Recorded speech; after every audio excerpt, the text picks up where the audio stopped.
اللہ اکبر لا الہ الا اللہ اللہ اکبر لا الہ اللہ اکبر اللہ اکبر کبیرہ۔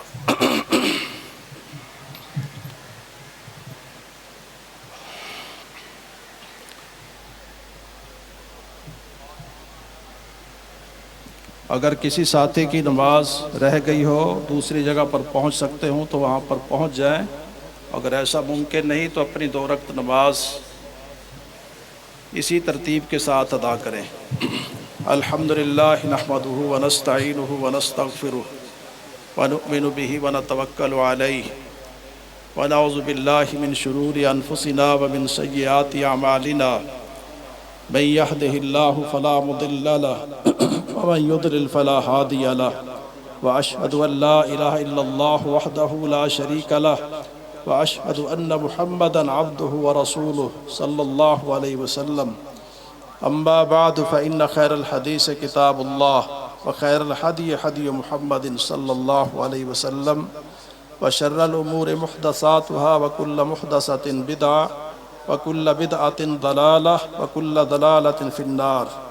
اعوذ باللہ من الشیطان الرجیم، بسم اللہ الرحمن الرحیم، فصل لربک وانحر۔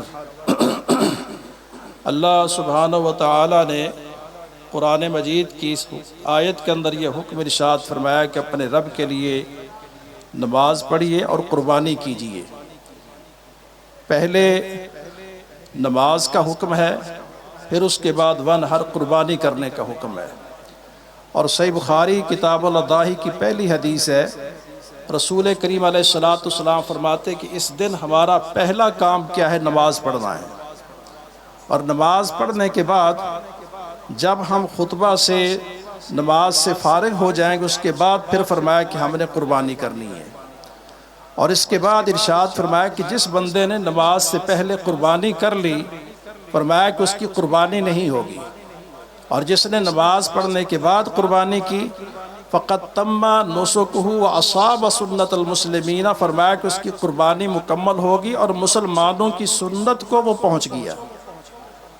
ایک صحابی کھڑے ہو کے عرض کرنے لگے کہ اللہ کے رسول علیہ السلام، میں نے تو قربانی پہلے کر دی، اور اس کی وجہ یہ بیان کی کہ میرے پڑوسی رات سے بھوکے تھے، اور دوسری بات یہ ہے کہ میرے اپنے بچوں کو بھی اس بات کی احتیاج اور ضرورت تھی، اور تیسرے نمبر پر یہ بات ذکر کی کہ یشتہا فیہ اللحم، اول مرحلے کے اندر ہر بندہ چاہتا ہے کہ میں گوشت کھا لوں، تو میں نے یہ چاہا کہ میرا گوشت قربانی کا سب سے پہلے لوگوں کے گھروں کے اندر چلا جائے۔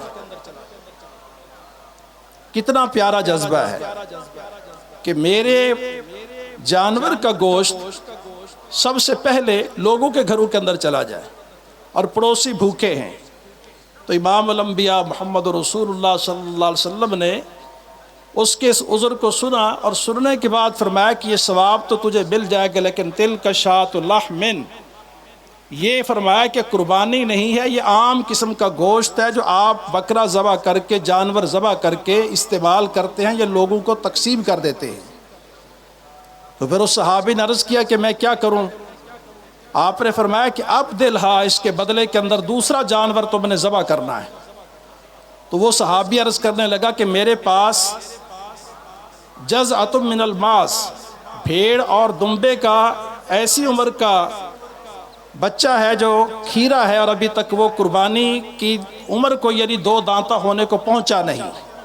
تو نبی علیہ السلام نے فرمایا کہ ضحھھا ولن تجزی عن احد بعدک، تو اس کی قربانی کر لے، لیکن تیرے بعد کسی اور کے لیے گنجائش نہیں کہ دوبارہ کوئی بندہ بکری کا جزع یعنی کھیرا ذبح کرے، اور جزع وہ ہوتا ہے جس کا 1 سال مکمل ہو جائے۔ بھیڑ دمبا جزع بھی ہم قربانی کر سکتے ہیں، لیکن بھیڑ اور دمبے کے علاوہ بکری ہے، گائیں ہے، اونٹ ہے، بیل ہے، اس کے لیے رسول اللہ صلی اللہ علیہ وسلم کی حدیث ہے کہ لا تذبح الا مسنۃ، کہ تم نے مسنہ ذبح کرنا ہے۔ مسنہ کا معنی کیا ہے؟ کہ جس کے دودھ کے سامنے کے 2 دانت ٹوٹ جائیں، توڑے نہ جائیں، اور ٹوٹنے کے بعد دوبارہ سے پھر وہ 2 دانت سامنے نظر آ جائیں، اس کو ثنیٌ بھی کہا گیا ہے، یعنی 2 دانت اس کے اگ آئیں، سامنے سے نمایاں نظر آ جائیں۔ تو یہ رسول اللہ صلی اللہ علیہ وسلم کی ہدایت ہے۔ قرآن پاک کا حکم بھی یہی ہے کہ پہلے نماز پھر قربانی، اور صحیح بخاری کی اور مسلم کی پہلی حدیث بھی یہی ہے کہ جس شخص نے پہلے جانور کاٹ لیا دن وہی ہے، کوئی دوسرا دن نہیں، لیکن نماز سے پہلے اگر کاٹ لیا تو فرمایا کہ قربانی نہیں ہے۔ تو معنی یہ کہ قربانی کا مقصد کچھ اور ہے، اللہ تبارک و تعالیٰ کا قرب حاصل کرنے کے لیے، اللہ کی رضامندی کے لیے نبی کریم علیہ السلام کے طریقے کے مطابق جانور کاٹنا، یہ قربانی کیا ہے؟ یہ در حقیقت جناب سیدنا ابراہیم اور اسماعیل علیہ السلام کی وہ قربانی ہے کہ جو انہوں نے اپنی جان کی اور بدن کے حوالے سے قربانی دی ہے۔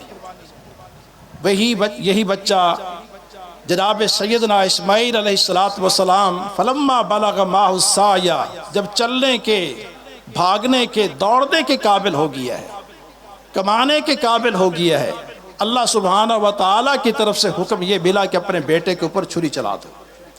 ابراہیم علیہ السلام نے یہ بات اپنے بیٹے کے سامنے رکھی، بیٹے نے کہا کہ یا ابت افعل ما تؤمر ستجدنی انشاءاللہ من الصابرین، اے میرے پیارے ابا جی، جس بات کا امر آپ کو مل چکا ہے آپ وہ کام کر لیجئے، آپ مجھے صابرین میں سے پاؤ گے۔ سورہ صافات بیٹے کو لے کر چلے، فلما اسلما وتلہ للجبین ونادیناہ ان یا ابراہیم قد صدقت الرؤیا۔ ابراہیم علیہ السلام اسلما تثنیہ کا صیغہ ہے، دو کے لیے بولا جاتا ہے، باپ بھی مسلم بن گیا، بیٹا بھی مسلم بن گیا، یعنی اللہ کے حکم کو مان لیا۔ اللہ کے حکم کو مان لینا یہ چیز اسلام ہے اور یہی مسلم ہے۔ بیٹے کو نیچے لٹا دیا، چھری چلا دی، اللہ تبارک و تعالیٰ نے فرمایا کہ قد صدقت الرؤیا، جو خواب ہم نے آپ کو دکھایا تھا آپ نے اس کو پورا کر دیا، اور اس کے بدلے میں اللہ سبحانہ و تعالیٰ نے آگے فرمایا کہ وَفَدَيْنَاهُ بِذِبْحٍ عَظِيمٍ وَتَرَكْنَا عَلَيْهِ فِي الْآخِرِينَ، ہم نے جنت سے ان کے لیے اس انسان اور اس جان کے بدلے کے اندر دوسرا جانور دے دیا، فرمایا کہ اس کے اوپر آپ چھری چلا دیں۔ در حقیقت یہ جانی قربانی ہے، اور اس سے پہلے قربانیاں ہی قربانیاں ہیں۔ اللہ کے بندے ابراہیم علیہ السلام کی پوری زندگی کو قد کانت لکم اسوۃ حسنۃ فی ابراہیم نمونہ قرار دیا، جس کی اقتداء کی جائے اس سے رہنمائی لی جائے۔ ابراہیم علیہ السلام کی یہ قربانی اتنی بڑی قربانی تھی کہ رب کائنات نے فرمایا کہ ان ھذا لہو البلاء المبین، یہ بہت بڑی آزمائش اور بہت بڑا امتحان تھا جس کے اوپر آپ پورے اتر چکے ہیں۔ تو فرمایا کہ اس کے بدلے میں یہ دوسرا جانور ہے، وَتَرَكْنَا عَلَيْهِ فِي الْآخِرِينَ، اور قیامت تک آنے والوں کے لیے ہم نے اس عمل کو چھوڑ دیا کہ تم نے اب اس طریقے کے ساتھ جانوروں کی قربانیاں دینی ہے، لیکن اس جان کی قربانی تم نے یاد رکھنی ہے۔ تو یہ اس کی تاریخ ہے، اور اس کے متعلق قرآن مجید کی آیت کے وَلِكُلِّ أُمَّةٍ جَعَلْنَا مَنْسَكًا لِيَذْكُرُوا اسْمَ اللَّهِ عَلَىٰ مَا رَزَقَهُم مِّن بَهِيمَةِ الْأَنْعَامِ، ہم نے ہر قوم کے لیے قربانی والے عمل کو اختیار کرنے کے لیے یہ عمل چھوڑ دیا کہ اس عمل کو تم نے اختیار کرتے رہنا ہے۔ اور رسول اللہ صلی اللہ علیہ وسلم نے سفر میں، حضر میں قربانیاں کی، حالانکہ سفر کے اندر آپ دیکھیں کہ نماز قصر ہو جاتی ہے، کتنی رخصت ہے، اور سفر کی صعوبتیں اور مشقتیں سب بندہ جانتا ہے کہ کتنی ہیں، اس کے باوجود بھی جناب سیدنا عبداللہ بن عباس رضی اللہ عنہ بیان فرماتے ہیں کہ میں رسول اللہ صلی اللہ علیہ وسلم کے ساتھ سفر میں تھا تو آپ نے فرمایا کہ قربانیاں کرو، اور اونٹ کے اندر 10 بندے اور گائے کے اندر 7 افراد کے شریک ہونے کا ذکر فرمایا۔ حضرت ثوبان نبی علیہ السلام کے غلام ہیں، وہ کہتے کہ میں آپ کے ساتھ سفر میں تھا، قربانی کی، اور قربانی کرنے کے ساتھ ساتھ آپ نے فرمایا اس گوشت کو آپ نے ٹھیک کر لینا ہے تاکہ راستے کے اندر اب اس کو استعمال کریں۔ عرض کرنے کا مقصد یہ کہ قربانی کا یہ عمل ایسا مبارک عمل ہے کہ نبی علیہ السلام نے سفر میں بھی اس کو ترک نہیں کیا۔ اور پھر مدینہ کے اندر دیکھیں کہ رسول اللہ صلی اللہ علیہ وسلم نے ایسے حالات بھی تھے تنگی کے کہ بعض لوگوں کے پاس جانور نہیں تھے، تو آپ نے جانور منگوائے، اور منگوانے کے بعد ان لوگوں میں تقسیم کروا دیے جن کے پاس قربانی کے جانور نہیں تھے۔ باب قسمت الامام الاضاحی بین الناس، اس پر امام بخاری رحمہ اللہ نے یہ باب قائم کیا کہ امام وقت کو چاہیے کہ جن لوگوں کے پاس قربانی کے جانور نے ان کو قربانی کے جانور مہیا کریں۔ تو یہ ایسا پاکیزہ عمل ہے کہ نبی علیہ السلام نے فرمایا کہ اس دن کے اندر خون بہانے کا اجر و ثواب وہ اتنا عظیم عمل ہے کہ کوئی دوسری نیکی اس کا مقابلہ نہیں کر سکتی۔ اور اس کا مقصد کیا ہے؟ لَن يَنَالَ اللَّهَ لُحُومُهَا وَلَا دِمَاؤُهَا وَلَٰكِن يَنَالُهُ التَّقْوَىٰ مِنكُمْ۔ اللہ نے فرمایا سورۃ الحج کے اندر کہ فرمایا کہ یہ گوشت اور یہ خون اللہ کے پاس نہیں پہنچتا، گوشت تم نے استعمال کرنا ہے، خون زمین نے پی جانا ہے، وَلَٰكِن يَنَالُهُ التَّقْوَىٰ مِنكُمْ۔ اللہ تبارک و تعالیٰ یہ دیکھتے کہ اس بندے کے اندر کتنا تقویٰ ہے، اخلاص کتنا ہے، کتنی پرہیزگاری ہے، کتنا گناہوں سے بچتا ہے، کتنا اللہ سے ڈرتا ہے۔ تو قربانی کے اندر اگر اخلاص نہیں ہے، اللہ کا ڈر نہیں ہے، تو گویا کہ یہ ایک زہری ڈھانچہ تو ہے جس کے اندر روح موجود نہیں ہے۔ حضرت آدم علیہ السلام اور ان کے بیٹے نے قربانی دی، وَاتْلُ عَلَيْهِمْ نَبَأَ ابْنَيْ آدَمَ إِذْ قَرَّبَا قُرْبَانًا فَتُقُبِّلَ مِنْ أَحَدِهِمَا وَلَمْ يُتَقَبَّلْ مِنَ الْآخَرِ قَالَ لَأَقْتُلَنَّكَ قال انما يتقبل اللہ من المتقین۔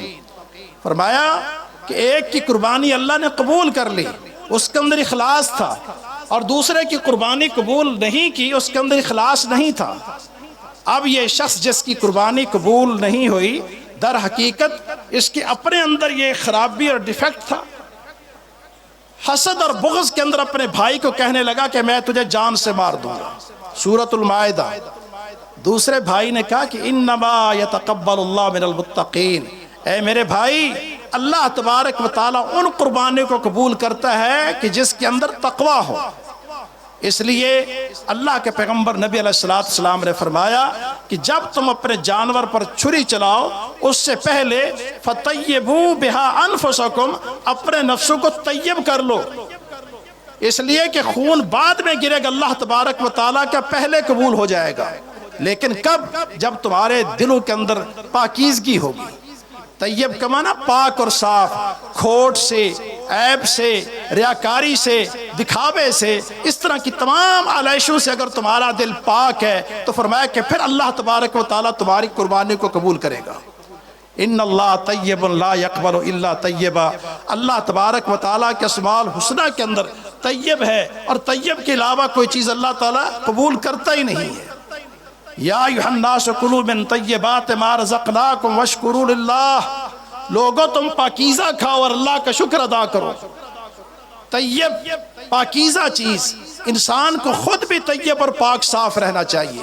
سورۃ النور کی اس آیت پر غور کریں، جب حضرت ام عائشہ رضی اللہ تعالیٰ عنہ پر بہتان لگا دیا گیا، اللہ تعالیٰ نے ایک دوسرے انداز کے اندر اس مسئلے کو سمجھایا، الخبیثات للخبیثین والخبیثون للخبیثات، الطیبات للطیبین والطیبون للطیبات اولئک مبرؤون مما یقولون۔ فرمایا کہ پیغمبر علیہ السلام، خبیثات ناپاک عورتیں، خبیثون ناپاک قسم کے مردوں کے لیے ہوتی ہیں۔ خبیث واحد کا لفظ ہے، ناپاک، گندے، بد اخلاق، اور اس کے بعد کیا فرمایا کہ گندے مرد گندی عورتوں کے لیے ہوتے ہیں، اور الطیبات و پاکیزہ عورتیں للطیبین پاکیزہ مردوں کے لیے ہوا کرتی ہیں، اور الطیبون پاکیزہ مرد فرمایا کہ پاکیزہ عورتوں کے لیے ہوتے ہیں۔ تو انسان کو خود بھی طیب رہنا ہے، پاکیزہ کھانا، طیبات استعمال کرنا ہے، ظاہری طہارت، باطنی طہارت اور اخلاص۔ تو قربانی بھی وہ ہوگی کہ جس کے اندر اس کا پیسہ بھی حلال کا ہو، اور اس کے ساتھ ساتھ ریاکاری سے بھی طیب ہونا چاہیے، یعنی پاک اور صاف قسم کا ہونا چاہیے۔ تو یہ قربانی کے حوالے سے نبی علیہ السلام کا عمل کہ آپ نے سفر میں بھی اس عمل کو اختیار کیا، اور حضر میں بھی آپ نے اس عمل کو اختیار کیا۔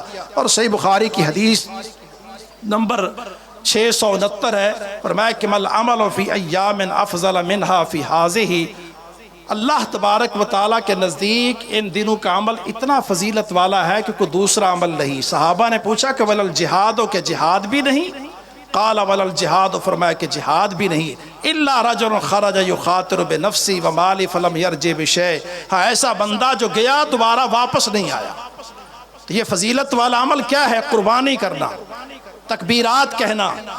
ان تکبیرات کے حوالے سے نبی علیہ الصلوۃ والسلام کی ایک بڑی عظیم حدیث ہے، آپ نے فرمایا کہ ما احل محل الا بشر ولا کبر مکبر الا بشر قیل بالجنہ قال نعم۔ فرمایا کہ جب کوئی بندہ لا الہ الا اللہ کہتا ہے اس کو بشارت ملتی ہے، اور جب کوئی بندہ اللہ اکبر کہتا ہے اس کو بشارت ملتی ہے۔ صحابہ نے پوچھا کہ اللہ کے رسول علیہ الصلوۃ والسلام کیا جنت کی بشارت ملتی ہے؟ فرمایا ہاں، ہر لا الہ الا اللہ پر جنت کی بشارت ملتی ہے، اور ہر اللہ اکبر کے اوپر جنت کی بشارت ملتی ہے۔ اللہ اکبر لا الہ الا اللہ واللہ اکبر، اللہ اکبر وللہ الحمد۔ کثرت سے یہ تکبیرات پڑھتے رہنا چاہیے۔ اللہ تبارک و تعالی ہماری ان قربانیوں کو قبول و منظور فرمائے۔ آخری بات، نبی علیہ الصلوۃ والسلام عید کی نماز پڑھنے کے بعد خواتین کے حصے کے اندر تشریف لے گئے اور ان کو جا کر آپ نے واعظ و نصیحت کی، اور فرمایا کہ میں نے جہنم کے اندر سب سے زیادہ عورتوں کو دیکھا۔ حضرت بلال حبشی آپ کے ساتھ ہیں رضی اللہ تعالی عنہ۔ ایک عورت نے پوچھا اس کے کیا اسباب ہیں؟ فرمایا کہ ان کے اسباب ذکر کرتے ہوئے ایک سبب یہ آپ نے ذکر فرمایا کہ تکفرن العشیرہ، فرمایا کہ خواتین کے اندر، عورتوں کے اندر ایک بہت بڑی کمزوری ہے کہ وہ اپنے خامدوں کے ساتھ کفر کرتی ہیں۔ تکفرن کا لفظ استعمال کیا۔ تکفرن کا معنی یہاں پر ان کی قدر نہ کرنا، ان کی شکر گزاری نہ کرنا۔ فرمایا کہ لو احسن الی احداکم الدہر، اگر زمانہ بھر تمہارے ساتھ وہ نیکی کرتا رہے، پھر بھی تمہاری طبیعت اور مزاج کے خلاف اگر کسی قسم کی بات آ جائے تو تم فٹ سے کہہ دیتے کہ میں نے تو کبھی اس گھر میں آرام اور سکون دیکھا ہی نہیں۔ تو میرے بھائیوں، یہ شکر گزاری فرض ہے، مرد کے اوپر بھی فرض ہے، عورت کے اوپر بھی فرض ہے۔ اس حدیث کا سہارا لے کے ہمیں یہ نہیں سمجھ لینا چاہیے کہ ساری ذمہ داریاں عورتوں کی ہی ہیں۔ وَعَاشِرُوهُنَّ بِالْمَعْرُوفِ، قرآن پاک نے حکم دیا کہ عورتوں کے ساتھ تم نے نیکی کے ساتھ زندگی گزارنی ہے۔ نبی علیہ السلام نے فرمایا تم سب سے بہتر شخص وہ ہے احسنکم احسنکم لأہلہ، جو اپنے گھر والوں کے لیے سب سے اچھا ہو، اور میں ساری دنیا میں سب سے زیادہ فرمایا کہ اپنے گھر والوں میں سب سے اچھا ہوں۔ کتنے اچھے ہیں، جھاڑو بھی خود دے لیتے ہیں، گھر کے کام بھی خود کر لیتے ہیں۔ اور آپ اندازہ کریں کہ پوری زندگی میں نبی علیہ الصلوۃ والسلام نے کسی کھانے کے حوالے سے، پینے کے حوالے سے، پہننے اوڑھنے کے حوالے سے کوئی کسی قسم کی ایسی بات نہیں کی کہ جس سے آپ کی ازواج مطہرات میں سے کسی کے دل کے اوپر کسی قسم کی کوئی بات ہو۔ تو یہ ذمہ داری مردوں کی بھی ہے، عورتوں کی بھی ہے۔ عاشرہن بالمعروف، اور ہن لباس لکم وانتم لباس لہن، جیسے مرد کو عورت کا لباس کا، ایسے عورت کو مرد کا لباس کا۔ پردے داری کے حوالے سے اور گھر کا ایک نظام چلانے کے حوالے سے دونوں گویا کہ لازم اور ملزوم ہے۔ اللہ تبارک و تعالی ہمیں شکر گزاری کی توفیق نصیب فرمائے۔ قربانی کی کھالوں کے حوالے سے آپ سب ساتھیوں سے گزارش ہے کہ جامعۃ الاحسان کو آپ نے اپنے جانوروں کی کھالیں پہنچانے کی کوشش کرنی ہے، اور یہ کوشش آپ نے خود کرنی ہے۔ ہاں اگر کوئی مجبوری ہے تو پھر آپ جو ہے جامعہ کے ذمہ داران سے رابطہ قائم کر کے ان کو بتائیں گے انشاءاللہ، تو وہ کھالیں آپ کی لے کر جائیں گے۔ یہ مدارس ہمارے ملک کے حفاظتی قلعے ہیں، اور یہ مدارس جب تک دنیا کے اندر موجود ہیں اس وقت تک خیر ہے انشاءاللہ۔ کوئی بھی بندہ کسی بھی مدرسے سے جڑا ہوا ہے، وہ چھوٹا مدرسہ ہے یا بڑا ہے، یہ بہت بڑی ذمہ داری ہے اور بہت بڑا اس دور کے اندر جہاد ہے۔ تو آپ نے اس چیز کو خاص طور پر خیال رکھنا ہے۔ یہ کارڈ وغیرہ بھی جامعہ کی طرف سے چھپے ہوئے ہیں، اور اس میں قربانی کی دعا بھی موجود ہے۔ تو دعا پڑھ کے اس کے بعد پھر آپ نے جس کو اپنا وکیل بنانا ہے وہ جانور کے اوپر چھری چلائے۔ دعا پڑھنا فرض نہیں ہے، لیکن بسم اللہ واللہ اکبر پڑھنا فرض ہے، اور جس نے چھری چلانی ہے یہ اس کے اوپر فرض ہے۔ باقی پڑھ لیں ٹھیک ہے، نہ پڑھے تو کوئی مسئلہ نہیں ہے۔ اللہ تبارک و تعالی سب کی قربانی کو قبول و منظور فرمائے، اور اللہ تبارک و تعالی ہم سب کی دنیا اور آخرت خیر والی بنا دے۔ یا رب لک الحمد کما ینبغی لجلال وجہک ولعظیم سلطانک اللہم صلی علی محمد وعلی آل محمد کما صلیت علی ابراہیم وعلی آل ابراہیم انک حمید مجید اللہم بارک علی محمد وعلی آل محمد کما بارکت علی ابراہیم وعلی آل ابراہیم انک حمید مجید ربنا اغفر لنا ولاخواننا الذین سبقونا بالایمان ولا تجعل في قلوبنا غلا للذين آمنوا ربنا إنك رؤوف رحيم ربنا آتنا في الدنيا حسنة وفي الآخرة حسنة وقنا عذاب النار یا رب العالمین جتنے بھی اہل ایمان دنیا سے جا چکے ان سب کو جنت الفردوس میں جگہ نصیب فرما، ان کی قبروں کو جنت کا باغیچہ بنا۔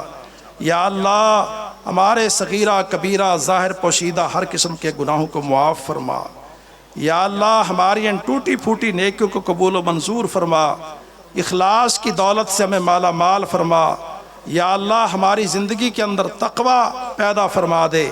اللہم آت نفسی تقواہا وزکہا انت خیر من زکاہا انت ولیہا و مولاہا۔ یا اللہ اس ملک پاکستان کی حفاظت فرما۔ یا اللہ اس ملک پاکستان کی حفاظت فرما۔ یا اللہ اس ملک پاکستان کی حفاظت فرما۔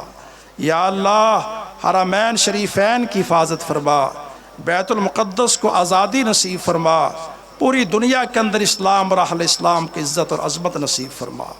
یا اللہ اسلام اور اہل اسلام کے خلاف یہود و ہنود اور کفار و مشرکین کے جو بھی منصوبے ہیں، جو ان کی چالیں ہیں، جو ان کے مکر ہیں، یا اللہ ان سے تمام امت مسلمہ کو اپنی پناہ نصیب فرما اور ان کی ان مکارانہ چالوں کو انہی کے اوپر پلٹا دے۔ یا اللہ تمام امت مسلمہ کو قرآن و سنت کے ساتھ اخلاص کے ساتھ جڑنے کی توفیق نصیب فرما۔ یا اللہ تمام بیماروں کو صحت کامل عاجلہ نصیب فرما۔ یا اللہ اس وقت یہ جو بیماری کرونا کے نام سے چھا چکی ہے، چھا رہی ہے، یا اللہ اس سے ہمیں سب کو محفوظ فرما۔ جو ہمارے بھائی اس طرح کی بیماری اس سے کسی بڑی بیماری یا چھوٹی بیماری کے اندر مبتلا ہو چکے، یا اللہ ان کو شفاء کامل عاجلہ نصیب فرما۔ یا اللہ اس کرونا کو دین کے دشمنوں کے اوپر مسلط فرما، دین کے باغیوں کے اوپر مسلط فرما۔ وہ ظالم جو ظلم کے پہاڑ توڑ رہے ہیں، وہ چاہے کشمیر میں ہو، افغانستان میں ہو، برما میں ہو، شام میں ہو یا فلسطین میں ہو، یا اللہ ایسی بیماریاں ان کے اوپر مسلط فرما۔ یا اللہ ہم سب کو صبر اور شکر والی زندگی نصیب فرما۔ یا اللہ ہم سب کو صبر اور شکر والی اور ایمان والی زندگی نصیب فرما۔ اللہم انا نسألک علما نافعا وعملا متقبلا ورزقا طیبا۔ اللہم انا نسألک علما نافعا وعملا متقبلا ورزقا واسعا۔ یا اللہ میں طیب پاکیزہ وسیع رزق نصیب فرما، حلال رزق نصیب فرما، ہمارے علم میں، ہمارے عمل میں، ہماری عمر میں برکات نصیب فرما۔ اور اللہ ہم سب کو جب تک زندہ رکھ دین اسلام پر، اور جب بھی موت آئے یا اللہ عقیدہ توحید پر، اسلام پر ہمیں شہادت کی موت نصیب فرما دینا۔ ربنا تقبل منا انک انت السمیع العلیم وتب علینا انک انت التواب الرحیم وصلی اللہ تعالی علی خیر خلق محمد وآلہ وصحبہ اجمعین۔ صحابہ کرام عید کے بعد